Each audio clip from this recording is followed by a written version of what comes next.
This will be a day long remembered. Now I am the master.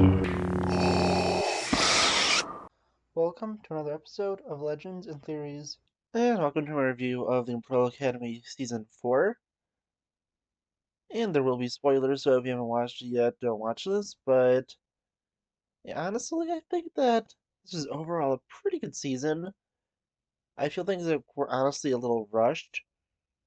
I think that at the bare minimum, this needed one more episode of content, because I think there's a lot of questions they never really answered, and I'd say that's the bare minimum. Just for it to, feel like they had just enough time. But honestly, if this was just the full 10 episodes, I feel like they could have slowed things down enough, had enough time for some other character development, maybe just some fun little side stories, because it feels like a good amount of these stories were being rushed. But yeah, as I said, at least one more episode is, I think, the bare minimum they needed. And going through it, honestly, I think that the season is enjoyable enough. Probably isn't the best one, although I do really like the ending. And that's honestly because it's just such a different, unique ending. I did check online that the comics aren't even finished yet. I still have a lot more planned to do. And this ending is honestly probably one of the most surprising endings to ever happen, because it has a definitive end that really can't be undone from at least everything we could see. They probably could make some stuff up, but the ending where they all sacrifice themselves because they're the problem that keeps causing the apocalypses. Honestly, I think that was just a really interesting, pretty different and unique ending that had a nice send off for all of them, sacrificing themselves to make sure that nothing bad could possibly happen to anyone else. They prevent the end of the world from happening, at least within their lifetimes again, and let their loved ones be able to live on, even though that technically causes a temporal paradox with their parents never existing and they still exist. But yeah, honestly, across the season, it was still pretty interesting. I think main assumption that everyone was having was the reset to the main timeline would have been the one where the apocalypse happened, with the moon being destroyed, and that was the thing made really vague, so we were assuming that Jean and Jean were wrong. And it turns out they really weren't. They were resetting the timeline to one where everything with the Umbrella Academy and the Miracle being released didn't happen. And honestly, I'm not sure if it's just me, but I don't remember them ever mentioning Marigold before. And it seems like they all knew exactly what it was in this season. I don't know, maybe I missed a small little mention of it when they were getting their powers extracted by Reginald to reset the universe in the last season. But yeah, honestly, going through all of it, it seems like also this apocalypse was fully created by the fact that Reginald just brought his wife back, and she wanted to suffer penance for everything she did in causing the world to be destroyed. And I'm not sure if in this one timeline that Reginald ever existed, because we do have the narration at the end for the last day it takes place on that nothing unusual happened and it was just a normal day. So yeah, honestly, I think that that was honestly just it was a really nice and unique ending, as I said. Going throughout the season, I feel like there's some stories that felt like just kind of odd. The entire thing with Klaus and him just kind of being forced to be a medium and then being buried alive.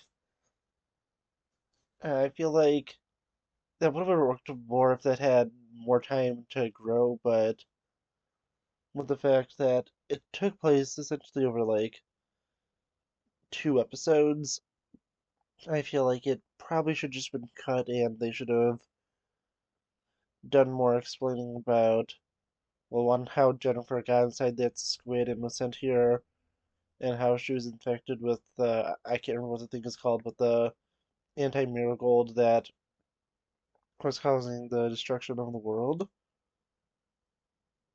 But yeah, honestly, I think that it was really well done. I think that also the Lila, Five and Diego love triangle was just put in there to make kind of drama, even though really it didn't matter too much in the end since they all died. And honestly, I said the all dying ending is not what I expected. I expected them to find a way to reset the timeline one more time where all but maybe one of them, maybe two, would be alive. I was thinking five was having a good chance of dying and finally sacrificing himself to fully reset the timeline. And I think that would have been pretty interesting, and having him finally sacrifice himself for this goal he's been trying most of his life to prevent. I think we would have seen, at least in this ending, I was thinking we were going to get essentially all the people that they've lost, and I do wonder why, they decided to have Ray at the end of last season, and then he doesn't appear at all. Not sure if the actor passed away or something, but I was wondering why they just decided to bring him back for a single scene last season, and then really nothing else happened.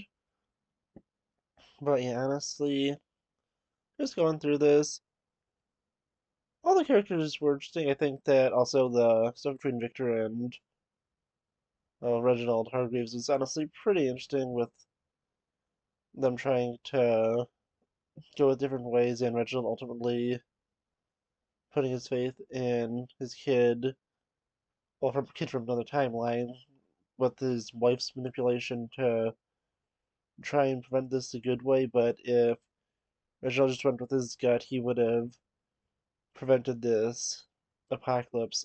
So kind of like the fact that we get the flashback to what actually happened with the death of Ben, and he was killed by Reginald, but that doesn't really make too much sense when you start to think about it a little bit, because he would have mentioned that to Klaus since they did talk a lot, and he could have mentioned it to the others what happened, because the obviously the brainwashing wouldn't have worked on him since he was dead. But yeah, honestly, I think that as I said, the show was really good overall. Last season, I feel like, as I said, it really needed another episode or two to really explain everything, but ultimately I did have a lot of fun. I think that they did a great job with the season, and I'm really excited to see what they do next with different adaptations of shows. I don't know if I really want to check out the comics. I feel like it was a fun show, but another I just don't feel like fully going into the comics of this. I was really surprised with Invincible how accurate it was, but from what I could tell is this is one of those more loosely based off of adaptations, and don't feel too much like checking it out. Maybe I'll look at some stuff online about it, but this was a lot of fun. I am curious if they are gonna have any kind of like spin-off of this, but I don't really think that's possible with how the timeline was reset and it has a very definitive end. But yeah, honestly, I would want to see you know, maybe some kind of fun spin-off set before the timeline was reset. I think probably my favorite character from this was Five, and really all the characters in this, they were all fun, and I think it was really well made overall.